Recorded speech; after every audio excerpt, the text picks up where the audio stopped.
স্বাগত সবাইকে। আজকে আমরা একটা ইন্টারেস্টিং বিষয় নিয়ে কথা বলবো। বাংলাদেশের অনলাইন বেটিংয়ের জগৎ। বিষয়টা বেশ আলোচিত এখন। হ্যাঁ, দেখুন, ইন্টারনেটে গুগলে খুঁজলেই দেখবেন প্রথম সারিতে অনেক আর্টিকেল আছে এই নিয়ে।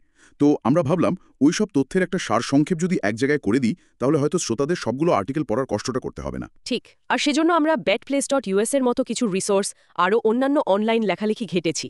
আমাদের আজকের আলোচনার উদ্দেশ্য হল এই অনলাইন বেটিং জিনিসটা কেন এত জনপ্রিয় হচ্ছে, কী ধরনের কৌশল মানুষ ব্যবহার করছে বা আলোচনা করছে অনলাইনে, টাকা পয়সার লেনদেন কিভাবে হয়, কোন সাইটগুলো বেশি চলছে, আর আইন কানুনই বা কী বলছে, এই সব নিয়ে একটা পরিষ্কার ধারণা দেওয়া।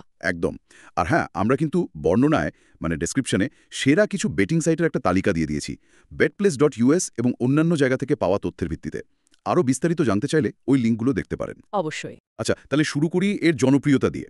দেশে তো জুয়া আইনত নিষিদ্ধ, কিন্তু তারপরেও অনলাইন বেটিংয়ের চল কিন্তু বেড়েই চলেছে, তাই না? বিশেষ করে তরুণদের মধ্যে। হু হু করে বাড়ছে। আসলে মোবাইল ফোন আর অ্যাপের জন্য এটা এত সহজ হয়ে গেছে, ঘরে বসেই খেলা যাচ্ছে। ঠিক, এই ঘরে বসে খেলার সুবিধাটাই মনে হয় বড় কারণ। মাইটি টিপসের মতো সাইটেও দেখলাম এই কথাই বলছে। হ্যাঁ, স্মার্টফোন থাকলেই হলো, আন্তর্জাতিক সাইটে ঢুকে পড়া যায়। এই সহজলভ্যতাটাই অ্যাক্সেসিবিলিটি, এটাই আসল কারণ। ঢাকা পোস্টও কিন্তু এই ট্রেন্ড নিয়ে রিপোর্ট করেছে। আবার কিছু ওয়েবসাইটে, ধরুন ট্রিক বিডিতে, দেখলাম কিছু কৌশলের কথাও লেখা আছে। ও হ্যাঁ, ওই যে 1 গুণ 2 গুণ 4 গুণ এরকম একটা সিস্টেম। হ্যাঁ হ্যাঁ, ওইটাই বলছে নাকি ক্রিকেট ডেটিংয়ে খুব চলে, 90-100% লাভ, লস 0-10%, এরকমই দাবি করা হচ্ছে আর কি। অবশ্যই আমরা কিন্তু এটা কোনো সুপারিশ করছি না, জাস্ট যা পেয়েছি সেটাই বলছি। অবশ্যই। আর ওই কৌশলের বর্ণনায় এটাও লেখা ছিল যে এর জন্য ধৈর্য ধরতে হবে, আবার যথেষ্ট টাকাও থাকতে হবে শুরুতে। তবে একটা কথা মনে রাখা খুব জরুরি, বেটিংয়ে কোনো কৌশলই কিন্তু 100% গ্যারান্টি দেয় না, ঝুঁকি থাকবেই। ঠিক। এবার একটু লেনদেনের দিকে দেখি, টাকা পয়সা কিভাবে হাত বদল হচ্ছে। ঢাকা পোস্টের একটা রিপোর্টে দেখলাম মোবাইল ফিনান্সিয়াল সার্ভিস, আমাদের বিকাশ, রকেট, নগদ, এগুলো নাকি প্রচুর ব্যবহার হচ্ছে। হ্যাঁ, এটাই এখন প্রধান মাধ্যম হয়ে দাঁড়িয়েছে মনে হয়। এমনকি BFIU Bangladesh financial intelligence unit, তারাও নাকি মাল্টার একটা গেমিং কোম্পানিতে বাংলাদেশিদের প্রচুর অ্যাকাউন্ট খুঁজে পেয়েছে। বলেন কি? হ্যাঁ, আর সেখানে নাকি কোটি কোটি টাকা লেনদেন হয়েছে। সংখ্যাটা আসলেই চিন্তার বিষয়। শুধু মাল্টা? অন্য দেশের সাইট তো আছে। আছে তো, রাশিয়া ভিত্তিক কিছু সাইট, যেমন ধরুন মোস্টবেট, এগুলোর মাধ্যমেও প্রচুর লেনদেন হয়। আর এর সাথে কিন্তু মানি লন্ড্রিং বা অর্থ পাচারের একটা বড় ঝুঁকি জড়িয়ে আছে। সেটা তো অবশ্যই। সরকার কি কিছু করছে এটা নিয়ে? অবৈধ লেনদেনগুলো ধরার। আচ্ছা, এবার একটু প্ল্যাটফর্মগুলোর কথায় আসি। কোন সাইটগুলো বেশি চলছে বাংলাদেশে? মাইটি টিপস কিছু নাম বলছিল। হ্যাঁ, যেমন 1xBet, 22bet, মোস্টবেট, মেলবেট, এই আন্তর্জাতিক সাইটগুলো বেশ সক্রিয়। এরা তো আবার নানা রকম অফারও দেয় শুনেছি। দেয় তো, গ্রাহক টানার জন্য নানা রকম বোনাস দেয়। যেমন মোস্টবেট নাকি 25,000 টাকা পর্যন্ত ওয়েলকাম বোনাস দেয়। 25,000? বাহ! হ্যাঁ, শুধু তাই না, চলমান প্রমোশন থাকে, মাঝে মাঝে নো ডিপোজিট বোনাসও দেয়। অনেক রকম খেলা, স্পোর্টস, সবকিছুতেই বাজি ধরার সুযোগ থাকে। অ্যাপ আছে এদের? আছে, অ্যান্ড্রয়েড, iOS দুটোতেই অ্যাপ আছে বেশিরভাগেরই। লাইভ স্ট্রিমিংয়ের সুবিধাও দেয় অনেকে।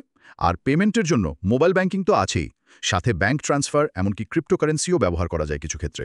অনেক অপশন। তাহলে আবারও মনে করিয়ে দিই, আমাদের ডিসক্রিপশনে betplace.us সহ অন্যান্য লিঙ্ক আছে, যেখানে এই সাইটগুলো নিয়ে আরও বিস্তারিত জানতে পারবেন। ঠিক। কিন্তু এত কিছুর পরেও সেই আইনি প্রশ্নটা তো থেকেই যাচ্ছে। দেশে তো জুয়া নিষিদ্ধ, তাহলে এই অনলাইন বেটিং চলছে কিভাবে? এটাই হলো আসল সমস্যা। আমাদের যে পাবলিক গ্যাম্বলিং অ্যাক্ট আছে, সেটা 1867 সালের। অনেক পুরনো। 1867? অনেক পুরনো তো। হ্যাঁ, সেই আইনে বলা আছে কোনো ঘর, স্থান বা তাঁবুতে জুয়ার আসর বসালে বা সেখানে জুয়া খেললে শাস্তি হবে। কিন্তু অনলাইন বেটিং নিয়ে কিছু বলা নেই। ও আচ্ছা, আইনে স্পষ্ট উল্লেখ নেই। একদম।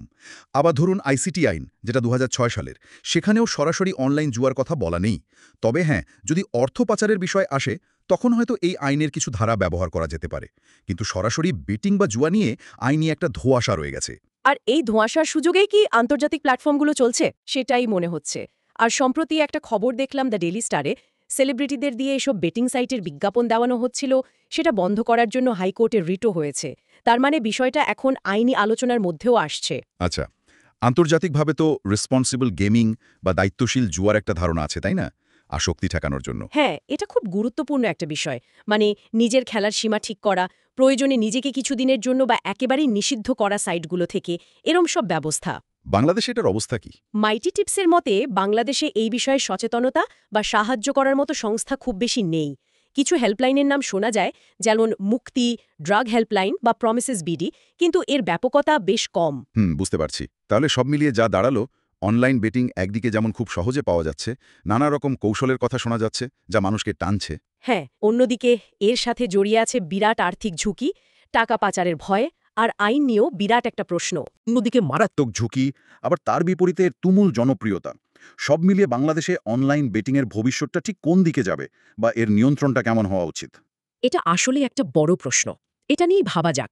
আজকের মতো এখানেই শেষ করি। ধন্যবাদ। ধন্যবাদ।